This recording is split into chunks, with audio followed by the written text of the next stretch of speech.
Okay.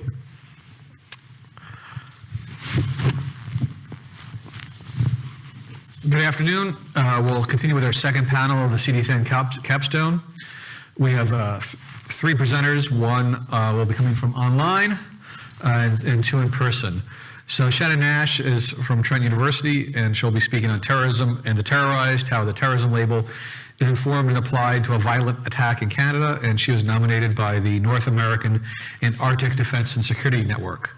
Johanna Masse, who's on the end, is from Queen's University. That's where she's spending her postdoc. She is speaking on one of the boys, social identity and gender performances of military women in the Canadian Armed Forces ground combat occupations. And she has been the Canadian Defense and Security Network's postdoctoral scholar for this past year. And then our last speaker will be Batka of Comenius University, cultural aspects facilitated hindering the U.S. Department of Defense's integration of private military contractors. And she presented her work originally with the CDSN personnel theme. So we'll start with Shannon, coming to us from Waterloo, I believe. That's right. Hello, everyone. And I'm sorry I'm not able to join you today in person, but I'm grateful to be included among the esteemed 2022 Capstone laureates. And thank you to Steve and to all of the CDSN coordinators for having me today. I would like to acknowledge that the land I'm speaking from today in Kitchener, Waterloo, is the traditional home of the Haudenosaunee, Anishinaabe, and Neutral people, and I recognize and deeply appreciate their historic connection to this place. And I'll start with the next slide, please. The research I'm going to talk to you about today looks at the question, how is the terrorism label informed and applied to a violent attack in Canada? So the method to this research involved extensive document reviews, literature reviews, reviews of speeches and threat reporting, as well as interviews with academics, government, and security officials. Next slide. So the origin of the term terror, so we're breaking this down, terror, terrorism, we're looking at fear, dread, panic. It's an emotional state. And when we talk about terrorism, we're talking about a tactic, not to say that it doesn't evoke those emotional states, of course. The definition of terrorism remains a debate in the field by academics and practitioners, and the UN has yet to establish a commonly accepted definition of the term. Chris Meserol and Daniel Byman, they explain distinguishing features of terrorism as violence or the threat thereof, non-state actor, non-combatant target, broader psychological effect. So this gives terrorism its power, and motivation. And this doesn't have to be a wholly rational or achievable cause.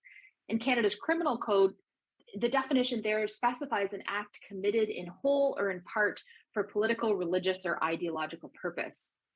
And ideology is a set of beliefs to justify behaviors. So these are ideas and concepts. There's a transmission of narrative through a range of media as well. And having a cause distinguishes terrorism from crime, personal passion, in quotes, pedestrian hate, or other reasons for violence. And Daniel Byman wrote that it's not enough for the violence to inadvertently scare or terrorize people far away from it. Rather, such fear must be the goal. And to disentangle terrorism from extremism, terrorism is a tactic, whereas extremism is a belief system. And J.M. Berger writes about this. And there are symbolic, rhetorical, political, and cultural implications of the term, and the focus of this work is on the fluidity of the term. Next slide. So the terrorism label came about to describe the actions during the reign of terror during the French Revolution. So in 1840, terrorism was defined as a state of being terrified or a state impressing terror. By 1864, a terrorist was an agent or partisan of the Revolutionary Tribunal during the Reign of Terror in France. It was used to mean violence perpetrated by a government well into the 20th century. Terrorism is a negative term in common usage now, but at different times for different groups, it has also been framed as a moralized duty and a point of pride.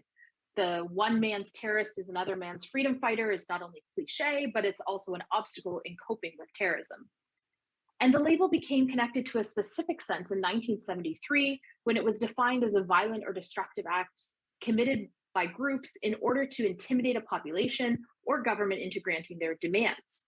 And in Canada in the 60s and 70s, this came in the form of imported homeland conflicts, and Canada is the base for addressing foreign grievances. Buzz phrases like political terrorism and international terrorism emerged in this era, with links to national liberation in the 70s. And historically and geographically, there's a vagueness and plasticity to the term in the way it's applied by whom and to whom.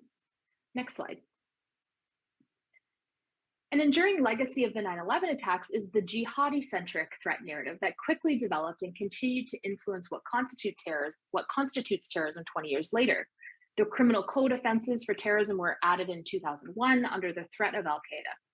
In this context, 59 of the 62 terrorism charges laid in Canada have been cases of individuals inspired by Al-Qaeda or ISIS, or the violent ideologies such groups espouse, or those who have claimed direct affiliation with a relatively stable or well-understood group like ISIS. The terrorism label in Canada, it extends beyond who is legally tried as terrorists, and there is a social, political element of who the media, politicians, and segments of society refer to as terrorists, and these labels can also differ over space and time. Next slide. The public reports on the terrorist threat to Canada from 2013 to 2018, they provide a snapshot of how the government was prioritizing and labeling threats during these years. So there's nearly an exclusive focus on Al-Qaeda and ISIS-inspired terrorism from 2013 to 2017 especially, looking at developments abroad, extremist travelers, the global environment, as well as an increase in low sophistication, high impact terrorism attacks. In 2017, the report references right-wing extremism as a growing concern in Canada. By 2018, the principal threat was those inspired by ISIS and Al-Qaeda, but the report mentions this growing concern of the threat posed by right-wing extremism, including explicit examples and referring to Justin Broke and Alexander Bissonnette as the face of right-wing extremism, in quotes. Justin Broke is mentioned in the 2018 report for his shooting rampage in 2014 in Moncton, but he is not mentioned in earlier reports. And there are references to the 2018 van attack, and the report describes the incel movement as a, in quotes, lesser known form of ideological extremism. Next slide. The focus on jihadi terrorism for nearly 2 decades is very apparent also in Canada's terrorist entity listings. So this word cloud on the screen, it demonstrates the focus of the terminology used in the listings, titles, as well as descriptions. So the criterion for listing is the entity has knowingly carried out, attempted to carry out, participated in, or facilitated a terrorist activity, or the entity is knowingly acting on behalf of, or at the direction of, or in association with an entity involved in a terrorist activity. So in their work for Brookings, Meserole and Byman, they also give us insights into that government lists are inherently biased. They did some cross-referencing through the Five Eyes. And they said, since the terrorist designation process involves considerable transaction costs, ushering a group through the process requires strong political incentive or motive. And the result is that not all actors and organizations that meet the definition of a terrorist group are equally likely to appear on the designated terror group list. Next slide. The fixation on Muslims, Arabs, and those framed as other as a threat to Canadian national security dominated threat perceptions post 9/11.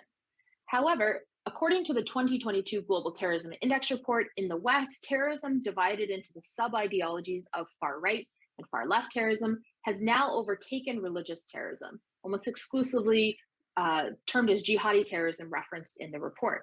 So religiously motivated attacks have declined 82% in 2021, according to the report index.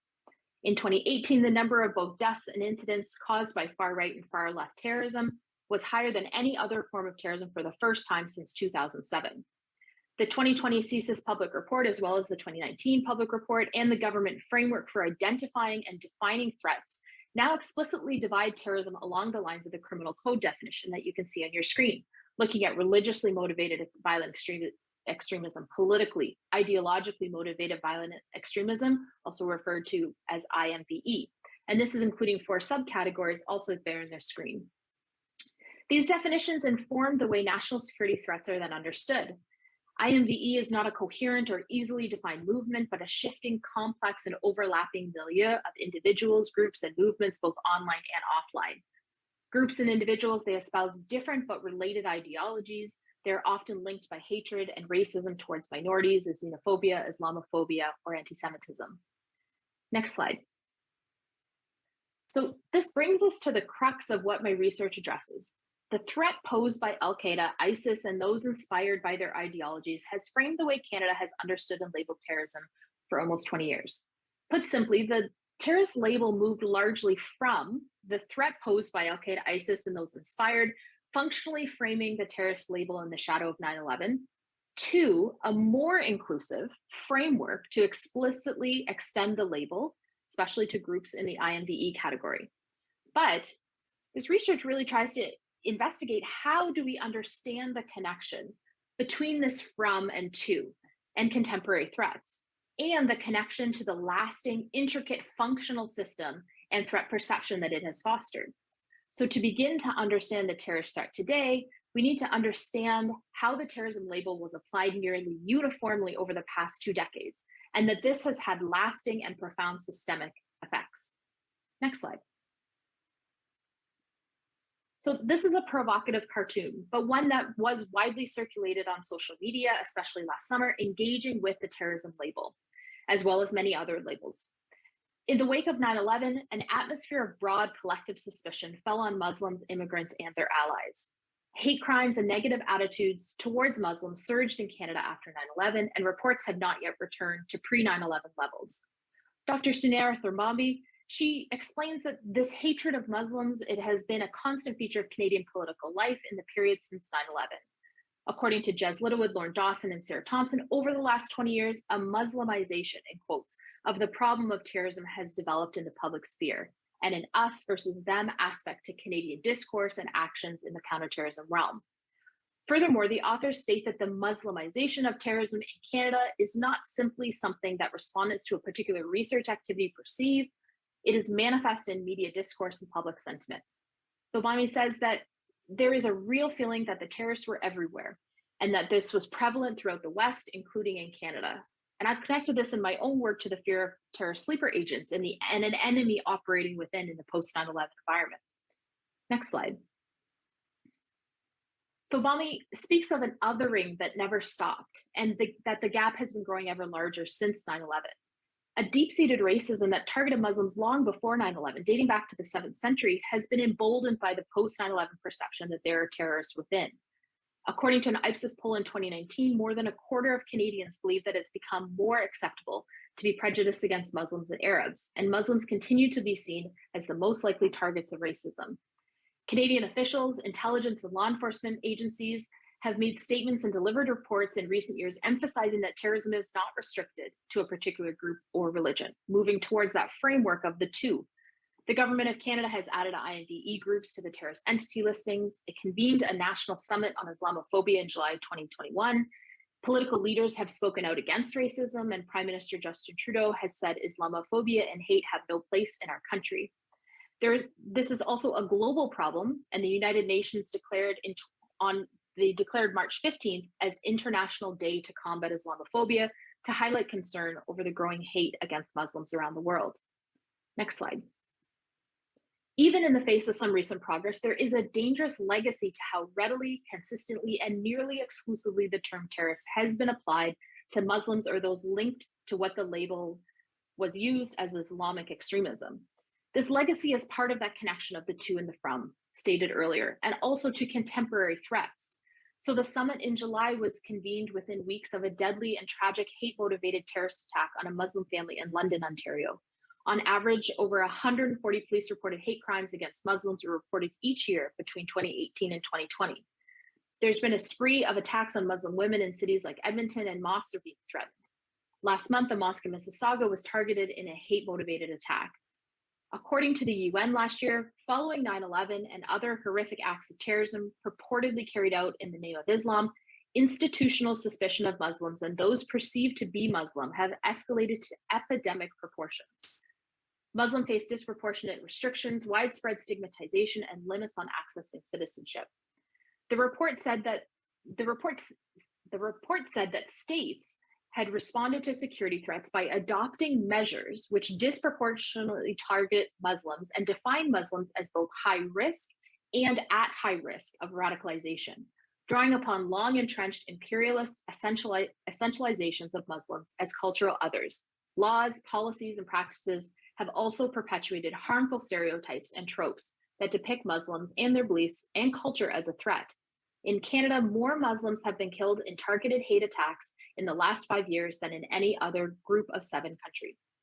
Hate grows in enabling environments, and attacks, whether physical or rhetorical, are often evoked when victims are perceived to threaten racialized boundaries meant to separate us, in quotes, from them, quoted. Next slide. So perceptions of what is terrorism and who is a terrorist shape how the reality of the threat is understood. The politicization of the terrorism label gives it a subjective quality and affects both media reporting and public perceptions. And there's no simple solutions to this tremendously complex phenomenon. And this research has informed in its original form. It's now moved towards more of this from and to as time has moved on, but it informs several suggestions that are intended to encourage further discussion of the terrorism label. So looking on the screen there at this list, and I'll go through it very briefly, but happy to elaborate further in the Q&A. Clear, consistent terminology, framing threats to national security. What does this mean? Equal application of the terrorist label across ethnic and cultural differences in practice and through political priorities and mandates. Education and a broader discourse societal-wide, challenging dominant narratives and facilitating discourse and discussions on that movement from the from to the to. Online efforts. We also need to encourage greater digital and media literacy across Canadian society, as is some ongoing work that's being done right now. Specialization. Some in interviews made a call out to specialized police or prosecutors with a focus on terrorism or counterterrorism. Investment, looking at continued investment on prevention and a framework for terrorist entity listings, moving beyond to critically assess how these listings are being done. And a big picture, refraining from isolating terror incidents or ideologies and linking, seeing a big picture of how we connect intricacies of threats and better understand security concerns. And prevention and resilience, fostering collective and individual resilience is at the core of prevention and preparedness. Next slide. So to conclude, the unfair and misleading Muslimization of terrorism has had lasting effects and impacts on Canadian society, politics, and security. It is not an either-or whiplash between understanding the terrorism of Al-Qaeda and affiliated groups and domestic ideologically motivated threats. Seeing it as such runs the risk of returning to dated strategies and tactics and leaves us unprepared for a domestic threat that has escalated while reinforcing the terrorism industry left in the shadow of 9/11.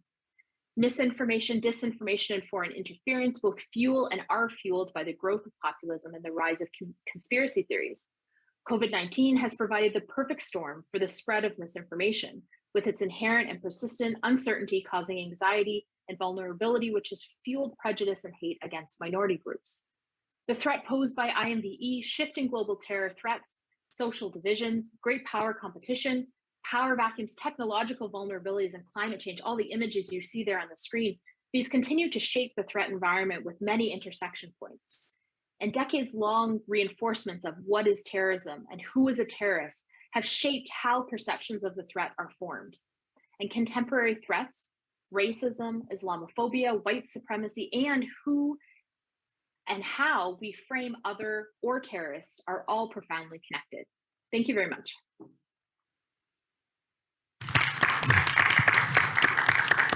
Thank you, Shannon. And now Johanna Masse will be speaking on One of the Boys, Social Identity and Gender Performances of Military Women in the Canadian Armed Forces Ground Combat Operations. And we take a second for the slides to change.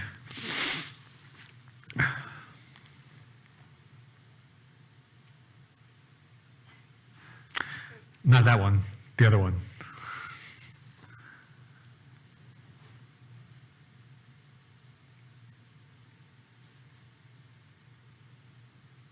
Yes, thank you. So thank you for welcoming me here. That's a bit weird.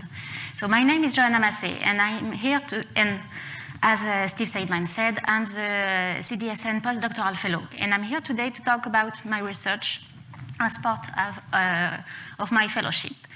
But unfortunately, I don't have any result to present to you today because I'm still deep into interview. I lost a lot of time during my research. But today I want to present to you kind of the background of the research and the conceptual and theoretical background about why I thought this research was important, and I think you will see also it. and why more than ever it's timely to have such a research around gender and the military. But before beginning, I have to explain a bit about where I come from, and I come from the conflict field and the terrorist field. So my doctoral research was about the politicization and sometimes violent engagement of women during political conflicts, more especially in the case of Northern Ireland troubles and Palestinian intifadas. And I was looking at how gender stereotype influence politicization and influence action. So with the current research I'm doing, it's the same thing, but in a different context, which is the one of the legitimate use of force. I'm still looking at gender stereotype and how women combat, military women in ground combat occupation navigate gender stereotype. So let's begin. So let's begin by explaining how this presentation is structured. So I will begin by talking about why women are an issue for the CAF and how it is a multifaceted issue when it comes to women and what we need to do about it. It's what first interested me into the topic, a topic that I choose to approach in a way that you may not be familiar with, which is the way of, I mean, I'm a political scientist, but I'm a sociologist at heart. And so I'm using Irving Goffman concept of mask, and also Judith Butler concept of performance, which is very close from also Goffman concept of display, about to interrogate gender identity, or we can say gender identities, and how they define and how they are constructed within the military institution. So the idea was to look at what is for me the core of the inquiry here, and it is what does a soldier look like, and what it is when you don't like, as a soldier, you don't like as a soldier should like.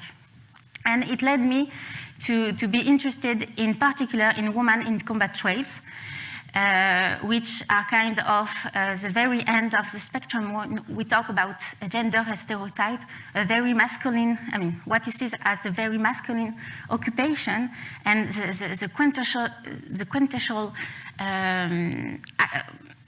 representation of what a soldier should look like, and how I approach this in my study, which will be at the very end of the presentation. But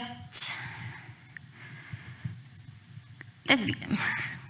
I'm losing a bit of time, but so why now more than ever women are priority for the CAF? I mean, it's a priority for the Canadian government. As Canada is trying to establish itself as a leader when it comes, for instance, of the WPS, the Women, Peace and Security Agenda, and and to defend its feminist foreign policy. For the CAF, especially, when it comes to women, we have questions about the recruitment of women and the retention of women, who are kind of big issues at the moment, because the CAF had for goal by 2025 to have one out of 4 members a woman, which right now seems impossible because today about 16% of the military members are women. But there's also the question that, I mean, we all know about, which is right now the question of sexual harassment and sexual misconduct in the force, and the way it was badly treated for too long. And so the military culture was seen as the bottom, as the root of the problem. and the Canadian military, like many other military around the world, was accused to be relying on an idea of masculinity which was seen as toxic. And it needed to change, but the million-dollar question was how to change this culture. The easiest solution should be to add more women, the kind of add women and steer recipe. But as we saw, it's impossible because we are far away from attaining the goal when it comes to recruitment of women in the force. But it's also because, I mean, the CAF is not always seen today as an employer of choice in general, not only for women. But everything, it's women are a challenge and an issue for the CAF at the moment. And that led me to be interested in the history of women in the CAF. And it is a history far way older than you might think of. We can, I mean, exactly it could be 137 years if we think of the Northern Rebellion, the first event where women for the first time entered the military force. But they entered as nurses and they entered as civilians, so not exactly the same. And it's only, for example, during the First World War that women enter in position other than nursing.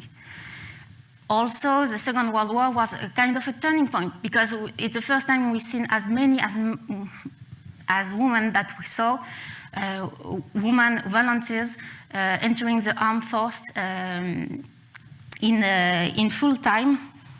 But as it's often the case when it comes to women and conflict, at the end of the war, women were kind of asked to go back home and to take care of the family. It's only in the 70s that the Canadian government and the CAF begin to look at how women could be the solution, a long-term solution to the CAF and changing the way we saw the military. But it's at this time that we began to see change. For example, in 1979, it's the first time that Canadian military college opened their door to women. It's also the time that many women began to be the first of their kind, first pilots, first brigadier general, first gunner, and women in general began to enter what was seen as a men's world. And I wondered what it meant in terms of gender and social identity. But so yes, before going further, I need to explain the background, the conceptual background and theoretical. And once again, my heart belonged to political sociology. And I mean, Erving Goffman is a man. So I was using the works of the Chicago School and the interactionist approach, symbolic interactionist approach, to look at what I thought what was really interesting. And that explains why I'm looking at representation and the way it affects how people see reality. And it also explains why I think of identity as interactional. Who we are is the product of our context, but also our interaction that we have within this context. Moreover, our identity has never fixed. They are ever changing, ever rebuilding themselves, and they are the consequence of our experiences. Lastly, we perform this identity depending on the context. We put a mask as a way to adapt the self to the situation and trying to present ourselves to our best light. And as a dimension, I went to, sorry. And as a dimension of identity, it's the same for gender. We perform our gender depending on the context and what femininity and masculinity means for us change over time and depending on this context. So that was really interesting for me in the context of the military institution, because we can see the military institution as a total institution, once again, to go back to Goffman. And that means, a place of residence and a place of work kind of separated from the wider society, which has clear impact on how identities are formed.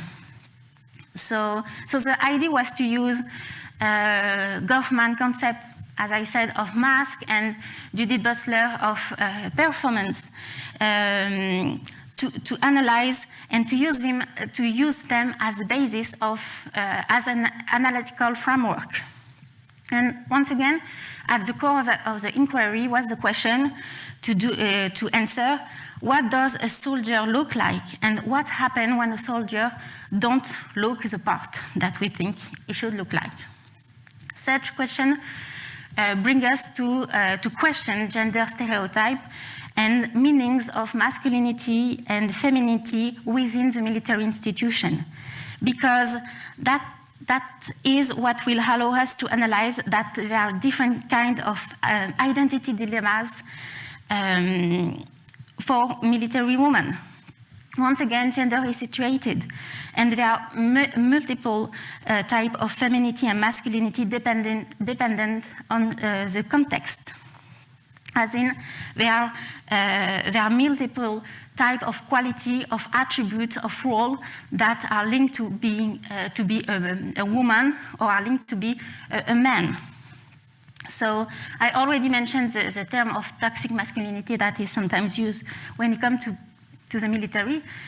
Personally, I'm preferring the one of hegemonic masculinity because I find it more useful, and it highlights the dimension of power of hierarchy also, which is very important in such institution, because we are. Why Canada is so interesting to look at it this way. It's because at the leadership, at the very top, we see the will to change this culture, to change this idea of masculinity. And so what is interesting is to see how will it goes, and if it will go at the very bottom, and will we see a definitive change of culture and meanings of what it means to be a man, a woman in the military. So yes, just a bit.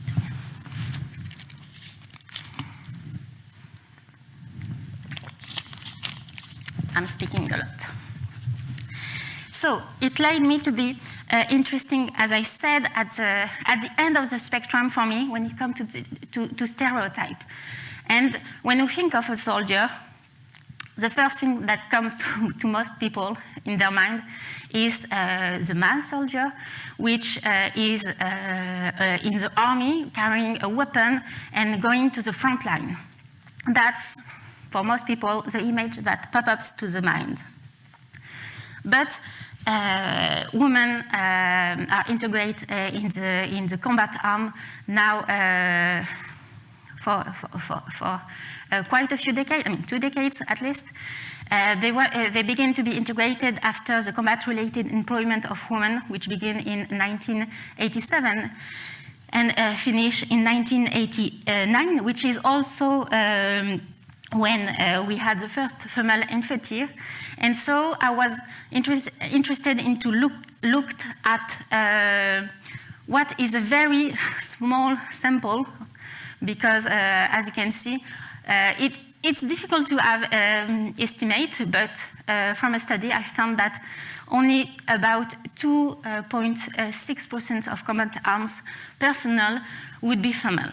So that's regarding the whole military, and regarding women integration in the force, it's the very few, and that's what I found very interesting. So when I'm talking about combat arms, it's about artillery, infantry, combat engineering, and armored.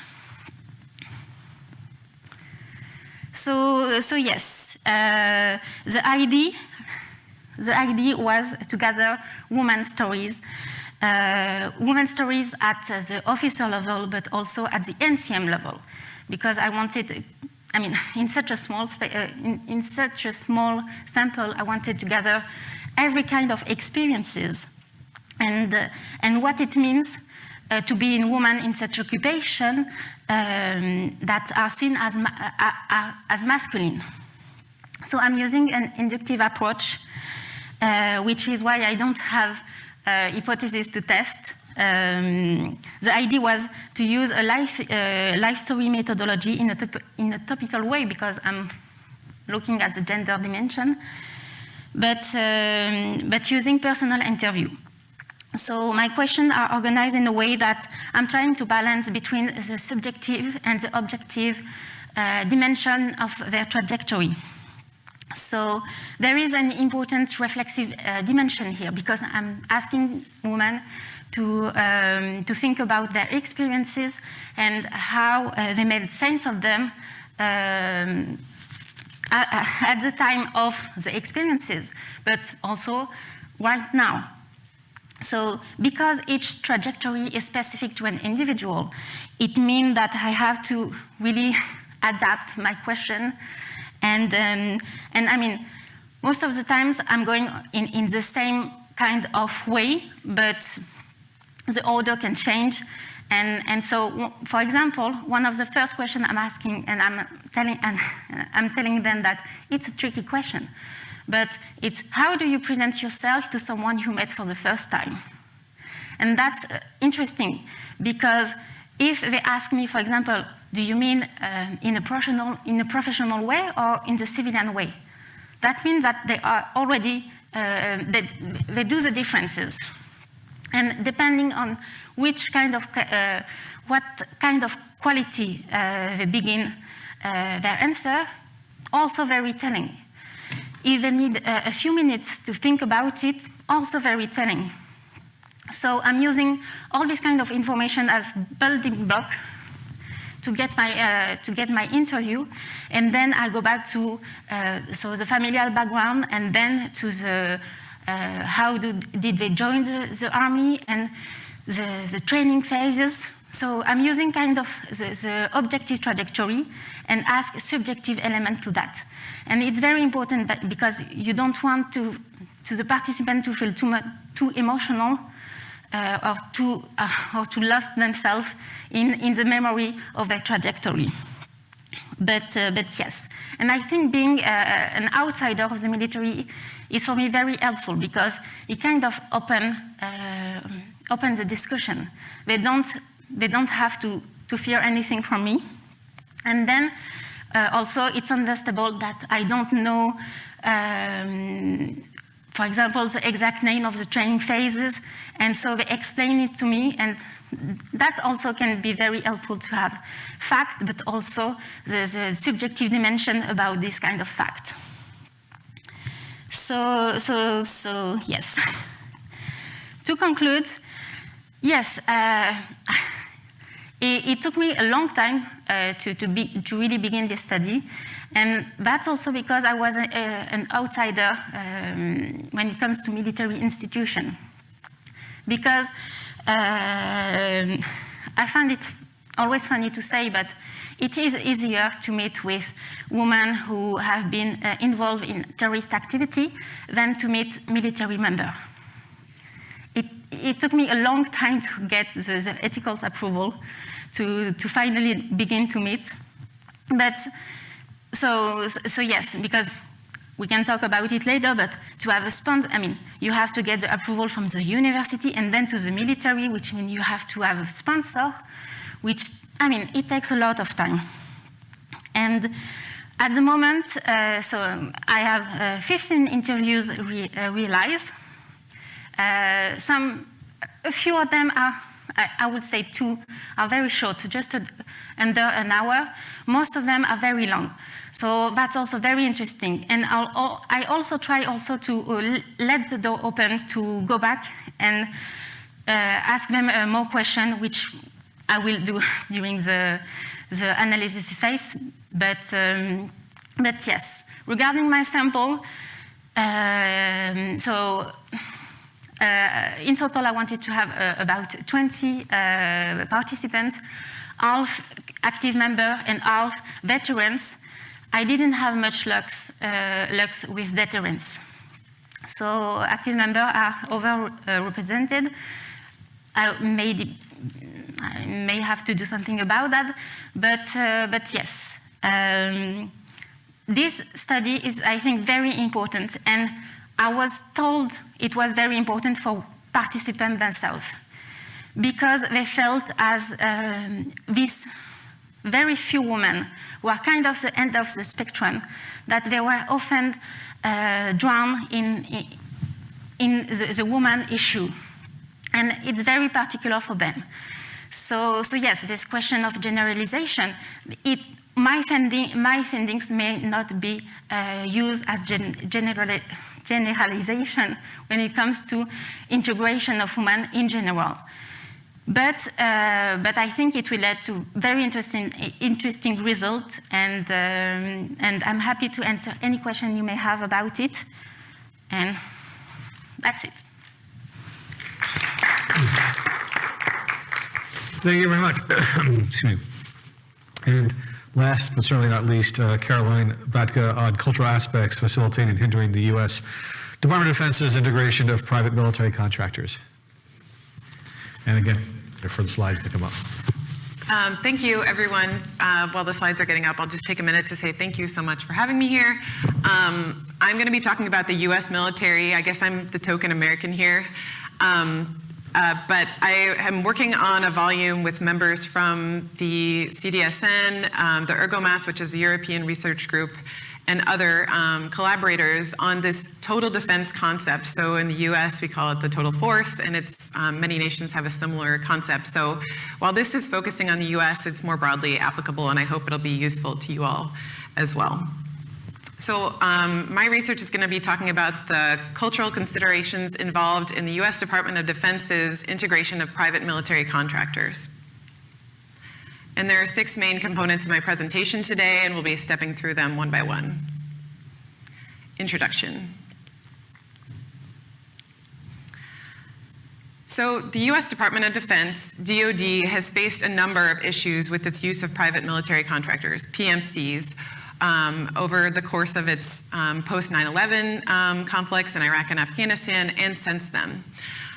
These issues include the killing of innocent civilians, as well as a range of human rights violations. The Commission on Wartime Contracted estimated that during the first 10 years of those conflicts in Iraq and Afghanistan, that the financial cost to taxpayers of the fraud, waste, and abuse was on the order of between $31 billion and $60 billion, just from that wasteful spending. So oversight entities said that DoD needed to integrate these contractors to better oversee them. So as DoD has sought to integrate them, it's dealt with issues of dueling desires, these institutional conundrums that I have labeled here. So the first is the desire to, on one hand, streamline the bureaucracy and realize some of the cost effectiveness of using contractors in the first place, that they can be, in some instances, cheaper. But then, on the other hand, wanting to improve the oversight of the contractors and enlarge the bureaucracy and the personnel and have a robust system for oversight. On the other hand, also wanting to promote the in-group and keep this strong sense of culture within DoD and within DoD civilians and service members, that they feel like they're part of one group, that at the same time doesn't stigmatize contractors and brings them into the total force. So I'm going to be talking about the research that I've done that looks at the cultural factors affecting this reconciliation of institutional conundrums. Research questions. The specific research questions are: which aspects of DoD culture facilitate its integration of PMCs, and which aspects of DoD culture hinder this facilitation? Methodology.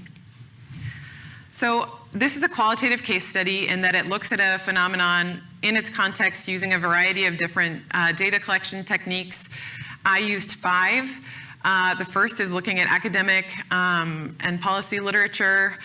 I also did qualitative interviews with 46 individuals, 30 were from DoD, 11 subject matter experts, and 5 oversight officials from US government agencies. And then I also did a review of departmental guidance, policy and doctrine, and congressional statements, hearing, and reports. And lastly, I did direct observation, which included meetings with private military contractors and US DoD officials and academic conferences on the subjects as well. So what did I find? I found both facilitators and barriers, and first we'll go through these 3 main facilitators to the integration of PMCs. The mission focus, the support for logistical contractors, and the similarities between PMCs and DoDs and their own cultures. Mission focus was a heavily focused on point among the interviewees that I talked to.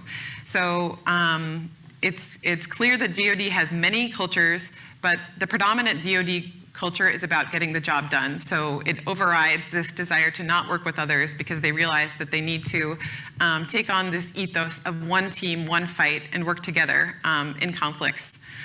But beyond the leaders and the personnel that sort of have this internal ethos of working together as a team, the mission focus is also institutionally designed within DoD that the hierarchy, the doctrine, and the standard operating procedures require them to work with contractors in certain circumstances. One subject matter expert that I interviewed said the mission-oriented focus of DoD motivates it to overcome major barriers. The department has limited resources, so it knows it needs to contract out to get things done. The second facilitator is overwhelming support for contractors in logistical and technical functions. Technical functions refer to taking care of assets and military equipment. Logistics refers to everything from base support, like the water and the food and the hygiene on bases downrange, as well as the trucking for moving people and assets in contingency environments. One specific example to call out is the Army's Logistical Civil Augmentation Program, LOGCAP. Some of you may have heard of it. It has had its share of scandals, but it has improved over time. And presently, it's considered to be an example of good integration of contractors in systems that may be beneficial for replication within DoD writ large. And part of the reason why these logistical and technical functions work so well is because they have clearly established processes and close relationships between the contractors and DoD personnel. One oversight official said, the institutional sweet spot for contracting has been logistics. The third facilitator is similarities in PMC and DoD cultures. So in some cases, the cultures are similar among PMCs who are former military or law enforcement. So this tends to focus around those who are private security contractors that have this background of military and law enforcement. Many PMCs are hierarchically structured like DoD, and they have former service members in the leadership positions that tend to use those cultural symbols, norms, and behaviors and have those trickle down to the rest of their personnel. And then I'll get to this later, but largely the population of private military contractors are not actually law enforcement veterans or military veterans, but the cultures that are similar are from their shared experiences deploying downrange. One subject matter expert said, if the tattoos, the food, the showers, the haircuts, and the beds are the same, then it's easy to integrate contractors. So now we'll talk about some of the barriers to integration of PMCs. The stigmatization, comparisons between contractors and service members, the belief that uniform is best, and lastly, numerous subcultures within DoD. So when I mentioned PMCs, many of you might have thought of what you've heard about in the news today or in the past, Blackwater, Eric Prince, mercenaries. There's a lot of stigmatization of contractors, and there have been scandals. Stakeholders tend to emphasize their pecuniary motivation and associate PMCs with criminal behavior. There's also moral components at play in this stigmatization. Brewis and Godfrey identified 3 objections to the use of PMCs: a lack of just cause, a lack of virtue, and professional legitimacy. One subject matter expert said, contractors are morally stinky, and this stink is an obstacle to forming strong private-public partnerships. The second barrier is comparisons between service members and PMCs. There's this perceived differences in the pay, in the responsibilities, in the benefits, the housing, and treatment that drive animosity between service members and PMCs. And there are different standards depending on the nationality of the contractors and the circumstances of the contingency that can be problematic. For example, being able to drink alcohol downrange or access to different buildings can make a big difference to individuals who are working on similar tasks and towards similar goals and missions. Ryan Kelty's research has been excellent in opening up this field of research. He talks about how service members' social comparisons with contractors negatively affects retention attitudes and unit cohesion, and this is especially true for younger service members in the force. One subject matter expert said, when there are folks in uniform and not in uniform doing something together, there is a lot of comparison and potential for issues. And the third barrier is the belief that uniform is best. Within DoD, there is a perception among some that PMCs are the lowest on the hierarchy. So the top is service members, then DoD personnel, and then PMCs at the bottom. And the research indicated that commanders are concerned that PMCs will leave or quit, and that it's generally harder to direct or discipline contractors because they are outside of the chain of command. One DoD official said, tribes and clubs hinder people from working together effectively. Third country nationals make up a big group of contractors, and they are outsiders in a lot of ways. There's a cultural mindset. We'll do the management, and they'll dig the ditches. And the last barrier to integration is that there are numerous subcultures within DoD. There is this one whole DoD culture that exists, but it is not always the most potent culture. DoD personnel are part of their individual programs and cliques and clubs. They're part of their service, their active duty or reserve, their a certain branch or base, and these are all different sort of overlapping cultures. And in both the congressional research and in talking to interviewees, one point that came out was that they were comparing this PMC integration to the Goldwater-Nichols Act, which came out in 1986, and it was focused on improving inter-service rivalry and also jointness across the force. A DoD official said, DoD does everything from delivering ordinances to delivering babies. There is no culture. DoD is just a bunch of centers of advocacy. Everyone is advocating for their budget and their program. Discussion. So what does all of this mean as we sort of move forward in thinking about contractors as part of a DoD force and as part of other military's total defense forces? It's not surprising that what I found was that these facilitators to PMC integration tend to center around commonalities and cultures, and that the barriers tend to center around differences in culture. But the big takeaway, actually, if we take a step back and look at the broader field of research, is that there are overlying and underlying myths and misperceptions about what the cultural commonalities and differences are.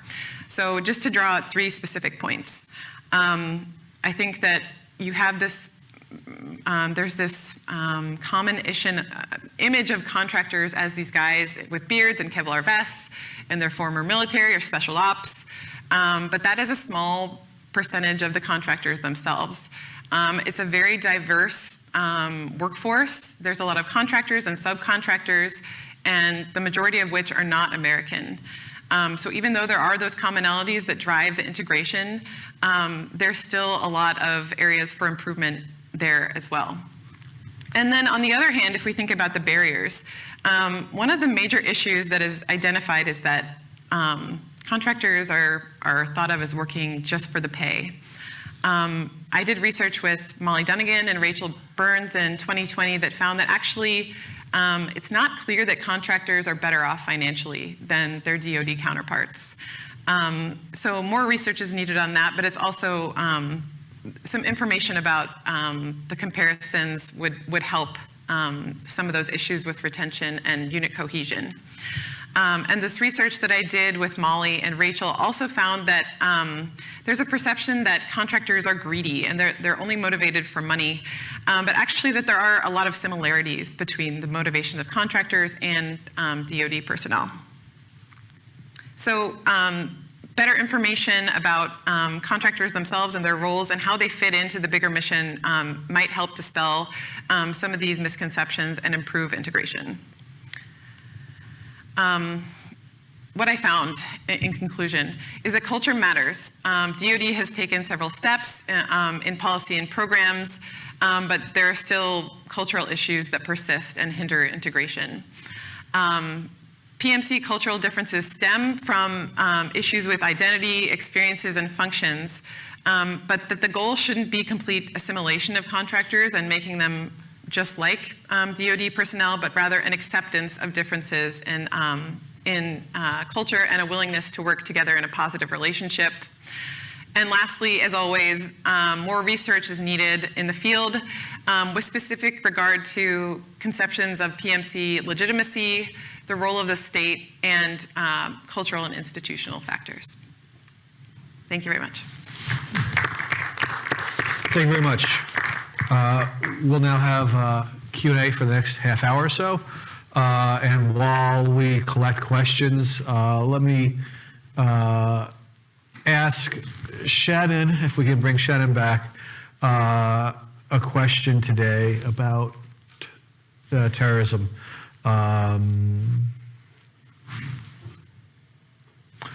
Or if we can't get Shannon back. Shannon, how you doing? All right. Hi, I'm here. All right. So the question I have, I mean, it's interesting because basically, by accident, or maybe you had purpose long ago, of that all three papers or all three presentations focus on culture in different ways. And I guess what I'm curious about from your standpoint, Shannon, is why is it that I guess the question is, given the perceptions of the othering of Muslims, why aren't we seeing more othering of, or is there othering of sort of incels and far right-wing extremists? Because as Canada gets more diverse, it seems to me that the minority that we should be seen as the other are these intolerant people. And I guess the question is that happened? Are we now seeing, have we seen in the past year or two more of a sense of white supremacy as the predominant threat? I mean, it's clearly the predominant threat given the numbers of what's happening in terms of violence. Are we seeing the culture catch up to this? Yeah, that's a great question, Steve. Thanks for that. I've done a lot of thinking on that myself. So where I'll start is looking at the research really looks at how institutionalized these perceptions of this othering, and that there's a racial component to it. Not saying that that's exclusive, that there can't then be iterations that it's hard to tell what's going to play out as far as the way the threat is viewed. But even something like yesterday, this was all over Twitter if people were attuned to this yesterday, but in the wake of that tragic attack in Brooklyn yesterday, there's a CBS News correspondent, and they're saying that they were talking about agents on the ground talking about that they've ruled out classic terrorism.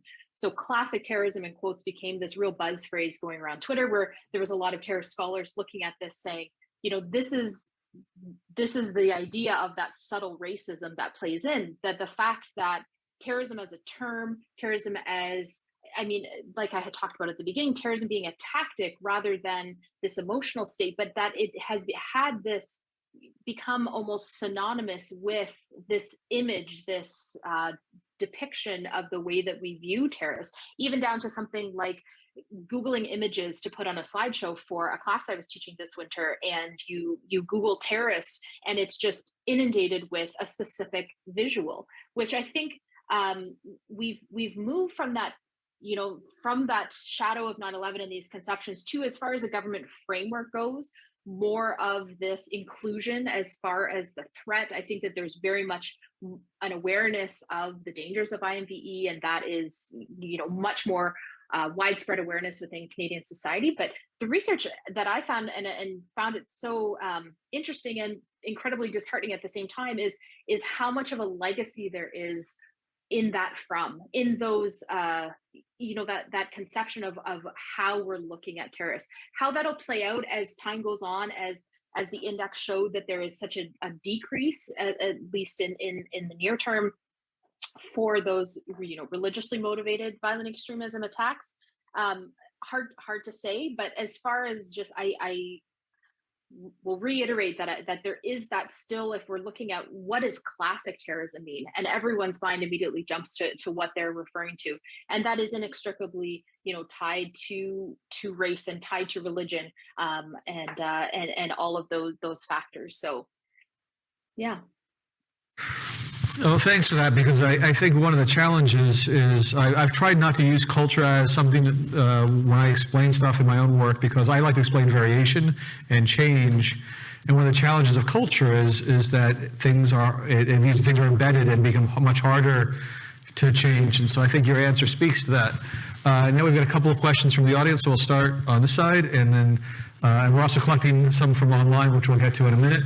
And then, so go ahead. Thank you. This is for Johanna. So for some context, excuse me, I actually work at D&D. So these questions you're asking are very professionally relevant. And I wanted to ask you your opinion. How do we increase representation of women in the combat arms specifically? I know it's a big question, but I really want to hear your take, because frankly, the effort to do so has, at least in my mind and the opinions of people I know, has led to a lot of problems in and of its own right. For example, transfer rates are enormous as women get pressured into going into these trades, and then they transfer out. So I was wondering sort of your take on that issue. Thank you. That's a very big question. And I mean, my study is not about recruitment and retention, but from what I can see from my study is that, I mean, we need to have a better understanding of how it is for women who are currently in the combat arms to play on what led them to choose this profession, this occupation. And also to see what obstacle and challenge they have, and that sometimes made them feel like there's no future for them in such trade. So, I mean, regarding retention, there's a question of the family life and how it is possible to balance both. And some of my participants have very good idea about it. For example, facilitate the transfer between regular force and reserve force for them to juggle this position. And there's also the question of deployment, which, I mean, most of the participants thought it was a really good thing, and they love the thing of being deployed and meet other and do something. But when you have a family life, and especially when you have your husband or wife are also in the military, it's becoming difficult to juggle. So there's need around this to do that, to see how it can facilitate. But there's also, I mean, most of my participants were very in love with the military, and they love being part of the military institution. But there's interesting things about the lack of representation and the feeling to be the single woman and to not have role models at the leadership to show them that it is possible and there's a future and you can talk about problem that because everyone has problem, even women. But there's some feel that there was a lack of support, and they didn't have, especially during the training phases, and they didn't have image and role model to follow and to have question about the future and also how to deal with sometimes problematic behavior within their branch. So yes, I think it's also interesting because I quite see kind of a profile of women who are interested into joining. It's women, I mean, there's the need to do something for the country, and but there's also the need to have some kind of stability. Stability is a very big thing, and there's the athletic dimension. If you are outdoorsy, if that's kind of the profile that outgoing and yes, that's there's different things that can be done. I mean, there's a lot of women who, when they join early on at 18, 19 years old, they feel that it was very difficult because they didn't have the experiences and so the maturity to really understand their choice, and there's also the evolution because women who joined earlier were kind of feeling that they are kind of pushed into the combat force because there was such a need that when they went to the recruitment center, it was join the infantry. And we don't explain you what it is really about, but they need women, you're a woman, that's perfect. So there was that kind of problematic in the long term. Thank you. Well, Thank you very much. So my question is for Caroline. Sorry if it's too long. So an approach not too dissimilar to the French Foreign Legion, so kind of having an extra branch on the side for PMCs, kind of help with esprit de corps and morality, and also wouldn't it also help with the oversight problems that we're seeing on the part of DoD? So you're asking if there should be a U.S. Like French Foreign Legion concept sort of for contractors? Yeah, I've heard. So I did my PhD in Europe, and there's been a lot of talk in Europe and thinking about like a European Foreign Legion. And I actually have a family member who was in the French Foreign Legion and then switched over to being a private military contractor because the money was better. I mean, you talked about the money. I think that one of the things that I talked about, this idea about uniform is best, the reason why there are challenges with DoD integrating contractors is because DoD doesn't really want to. There's this like constant tension about you know, we want to do better. They put it in doctrine. They take all these practical steps to really do it. But I think that in terms of creating these structural and institutional ideas, like you said, like a Foreign Legion or something that has a real structure and longevity, people would be opposed to it because they want to sort of be free of them when they're able to cut down and sort of work on the cuts and slimming down the bureaucracy. So it's an interesting concept, and I'd be interested if you have thoughts about it too. Really curious, that's it. Thank you. one of the questions from the internet is, what strategies can we utilize to combat Islamophobia? How do we eradicate policies that are inherently racist? Shannon? Good luck solving this problem. But how do we make our terrorism policies or anti-terrorism policies less racist? Yeah, so that's a huge question, an important question. I want to say I'm not an expert in combating Islamophobia. I can share some reflections based off of my own learning and research in this project. it has to include the involvement of voices of lived experience, communities facing Islamophobia, and there's a lot of incredible work being done. And there's more work to be done in Canadian society, full stop. Some of that, I mean, just again, from the reading and trying to educate myself, some of that work looks at, learning about Islam and Islamophobia and challenging mental constructs and what is built into systems. That's something that I've been doing along with this work to try to really understand why there are these mental constructs. Relationship building with Muslim communities is important. Standing up against Islamophobia in solidarity, questioning, advocating against policies that are anti-Islamic or systemically racist. I think further research and conversations about how Islamophobia is manifesting in these policies in the first place, and counteractions to really understand, whether that's mobilize or collaborate or challenge and confront this unequal treatment. And that's where I don't have, unfortunately, the answers to the specific ways to eradicate, but the research has really informed, this critical thinking and anchoring with facts. When we're even talking about terrorism, what do we mean by that? How does our conception of a terrorist inform, again, those contemporary threats that we're facing today? Where does that come from, that there is that othering, and what does that look like? There's excellent resources available on countering Islamophobia, especially by American and European institutions. And I know that there's some Canadians as well, groups and research, and more Canadian public facing, public prominent strategies would be of use, I think.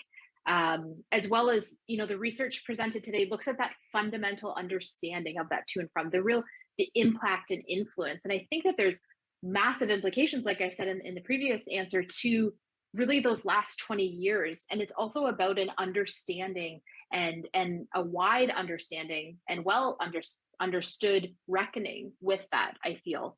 The suggested next steps that I talk about in that slide, they were informed by many of the interviews that I did, and also the reviews of literature, media, and documents, governmental speeches, that type of thing. But looking at addressing that equal application of the terrorist label, and even from when I started this project to when I'm presenting now, that's where that movement came, especially in the last few years, to that inclusion. But that wasn't always the case. So looking at now that we're kind of in that movement, how equally applied is the label, and what's left to be done there, and how do we keep forging forward, and what is our current dialogue looking like? If we're talking about extremism, are we extracting that from terrorism? Are we understanding when we're talking about a terrorist versus violent extremist versus and those subcategories? I think further exploration and understanding of those, and really understanding the subtleties, like I had mentioned earlier about that, term classic terrorism, that there's a lot of subtleties going on, and that's something that I've been really interested in the research. Thank you. Do we have another question coming from the audience? I also have a question for Dr. Nash.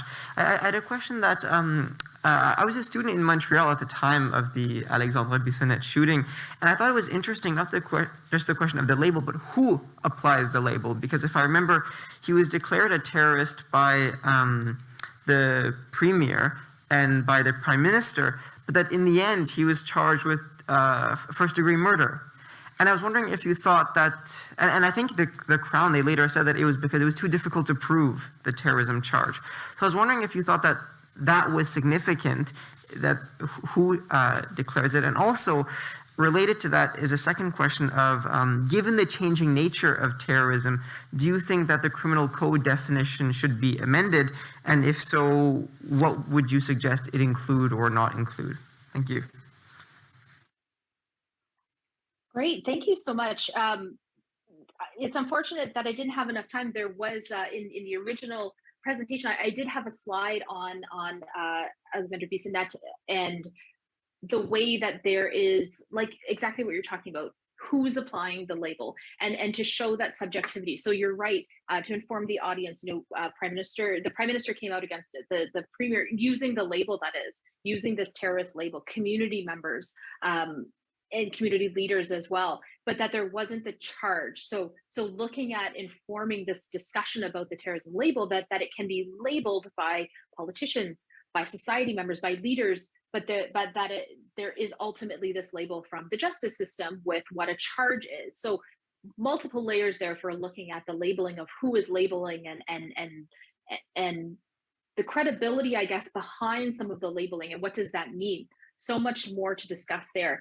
As far as the significance, I think it's hugely significant of who declares, and I think it's part of that fluidity of the time and space and what that looks like. And I'm not privy to the investigative details of that, but you're right, that was the public line of they didn't have a NAFA or what that looked like. I think as far as a public understanding or public, I think that there would definitely be the political will and backing of that threat being understood differently in 2022 than it was in 2017. You can tell that even from the way that the public reports are talking about that as an emerging threat. To go to your second point there, looking at the criminal code amendments, I did ask interviewees that I spoke to, academics, security officials, government officials, what that looked like to them. And there wasn't a unanimous understanding, but there very much was the discussion that the tools we have, we are equipped because of the use of that phrase ideology, and that is not specifically defined. But that then inherently leaves open that bigger discussion of, like you're talking about, with that significance of who is talking and who is defining and to whom. So I think that at this stage, there isn't I think that the framers of that section were very cognizant of, and I've heard people speak on this as well, cognizant of the impacts beyond the Al-Qaeda threat at the time, and very forward thinking in that way, which meant that there was that understanding of the political, religious, ideological. But I think that it comes down to utilizing that, and again, to that public education standpoint, with what does that mean? What do we mean by ideology? And there's a lot there to unpack. Thank you, Shannon. We now have one question from the internet. Does the negative impact of using contractors outweigh the benefits? Thank you for that question. It's a good one. I've been trying to think about it as I saw it pop up. I think there's a couple points I want to make. I'm not sure that I'll be able to answer it directly. There have been studies that have tried to look at the benefits and costs and actually monetize this. And it hasn't been like clearly shown. It's still a continued debate. But I think that there's a couple points to note. I was talking with Melissa during the break about contractors, and I was saying that I used to work at Rand Corporation, so I was a contractor myself. And we can talk about if I was a private military contractor or just a contractor, or security contractor, or what I was doing. So that's all to say that I think that there are many good contractors out there. But on the other side of that coin, there have been some just atrocious scandals, and it's terrible what has happened, the misuse, the lack of oversight, and the human loss is just terrible. It's also part of war, and there's also terrible loss of life and human rights violations involved with state actors in DoD and otherwise. So I think it's hard to sort of weigh both sides of this. And then the other point that I wanted to make also is that it's not a question of whether we should use contractors or not for the US military, because in fact, DoD cannot engage in any expeditionary conflict without contractors. This is a huge component of their resources and their force and also their capabilities. So for DoD specifically, it's not a question of whether they will. It's more of a question about how and how we can better improve the oversight. Thank you. We have another question from the audience. Thank you all for your presentations. They were really interesting. I have a question for Dr. Masse. In regards to the Ukraine conflict, there's been many images of women joining the territorial defense forces, really joining the efforts. I saw pictures of Twitter of female politicians posing with AK-47s. So with all these images of women joining conflict, say in Ukraine, does that have an impact on culture here in Canada? And could the armed forces use precedents of women fighting abroad to change the culture within Canada? I mean, Canada is a leader when it comes to women integration. And I mean, comparing to the Ukrainian who began to accept women in the rank, I think, in 2017.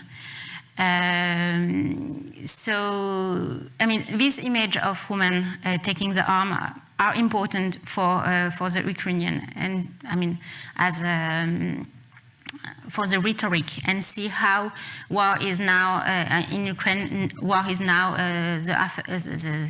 everybody's problem, and that women should take up the arm to defend the country as anyone, as any Ukrainian.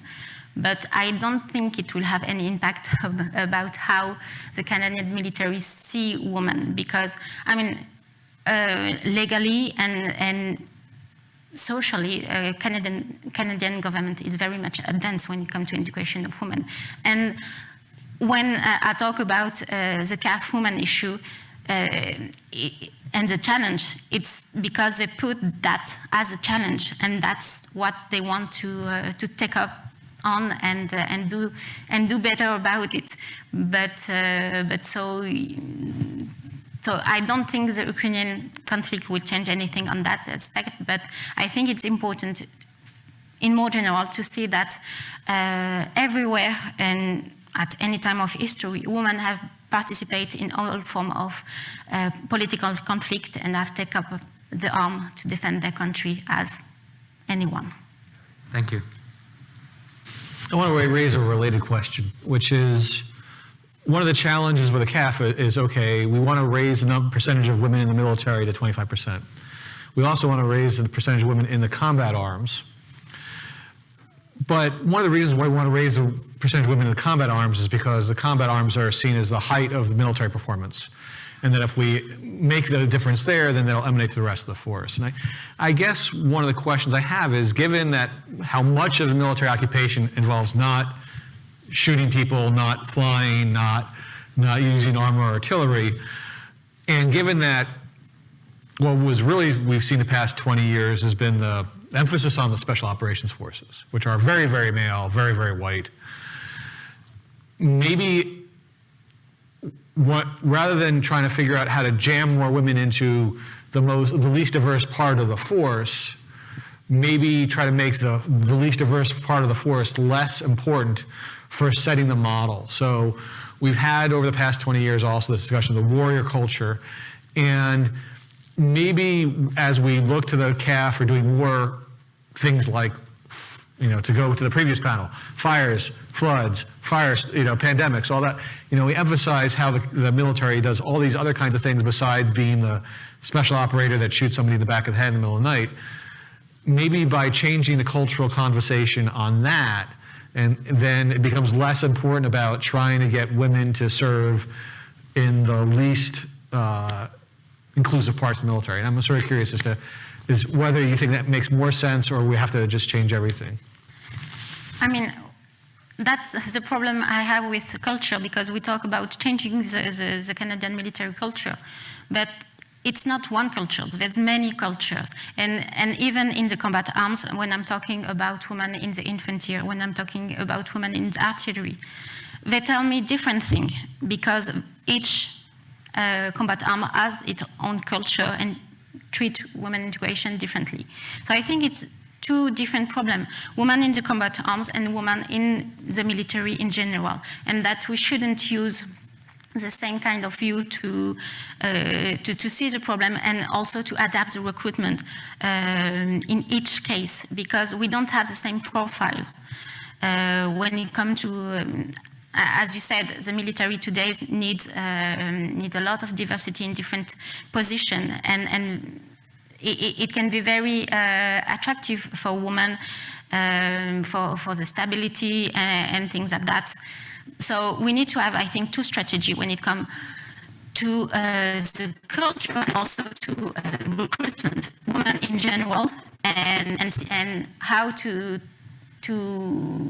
make the people see the CAF as an attractive employer right now, and women in the combat arms, which I think are very important, but they are a different profile, and I don't think the solution is adding more women. I mean, just adding more women in the combat arms, but I mean, slowly it's happening, because we see right now there's more than ever women at junior officer level, and which is very important because it will change over time. But we need to separate both and adapt the strategy in different cases. Thank you. I guess one of the biggest challenges for each of the three presentations is when we speak of culture is not just something governments can change, right? And even when we talk about government's many different things. So the thing that's been driving me crazy the past week and a half has been that there was a judicial process where the former chief of the defense staff, John Vance, pled guilty, and then the judge was like, well, you served honorably, so we're gonna let you off without any real sense besides 80 hours of community service, and we don't wanna have anything permanent on your record. And I was outraged because, his crime was covering up something that he'd been doing for 20 years, so it wasn't a one-off thing. And it definitely colored everything he'd done. And so this judge is part of this culture, and he's reifying and replicating the culture by suggesting that this guy who had betrayed his oath for 20 years was somehow upstanding. But this judge is out of the control of the prime minister, he's out of the control of the chief of defense staff, he's out of the control of the minister of defense, he's out of the control of random academics. And when it goes to thinking about valorizing the special operations forces, that's a popular culture thing. That's Hollywood, that's Toronto or Vancouver or wherever you want to talk about where movies are made in Canada. This is out of the control of government because we've been valorizing certain elements of our society for however long, and no matter what the Minister of National Defense does, they're going to make movies this way. And even if they were able to change movies made in Canada, the movies in the United States would be made the same way as before. So one of the things I'm stumbling with is just trying to figure out how do we change culture. So how do we change this image of private military contractors when most of them are actually just Pakistanis and Bengalis feeding, unfortunately, pork to American soldiers in Afghanistan and Iraq? That's not, the majority of them are not Blackwater. On the other hand, Blackwater has an outsized impact on the culture, right? We have this image of these folks. And then getting to Shannon's work, it's this random reporter talking about classic terrorism. It's like, is that classic Coke? Is that better than the new form of terrorism? But it's clearly sending the signal of, well, the person didn't have a long beard, didn't look like they were from the Middle East, so therefore it's not. And that's not a really productive way to go about things, but it's how do we change these attitudes? And it takes a lot of work. And it takes a lot of time for scholars like you to do this work and to publicize and to talk to the media, so that maybe sometimes media folks will actually get things straight. Like there was a guy last month talking about the war in Ukraine, talking about, well, this is different because it's between civilized people, and it's like, yeah, okay, we know what you're saying, but why don't you just say racism out loud? So we have a lot of work to do, and I'm glad that you guys could present your work today. I appreciate the earlier panel presenting your work, that you're all working on really important issues, and I'm glad that we have a chance for you guys to present it to a different audience than you originally presented before. And this stuff's going to live online forever, and hopefully by being online, it'll eventually change the culture. I want to thank the CSN staff for organizing this event. I want to thank Carleton's AV people for doing all the hard work of making sure everything worked well. I want to thank the audience for asking questions and being engaged both online and in person. And thanks to all of you for coming today. We'll have another Capstone next year. If you see a really cool defense and security presentation in Canada over the next year, let us know so that way we can make sure that person is in next year's Capstone. So thank you very much to the three of you. this big head over my shoulder as well as everybody else. So thank you very much.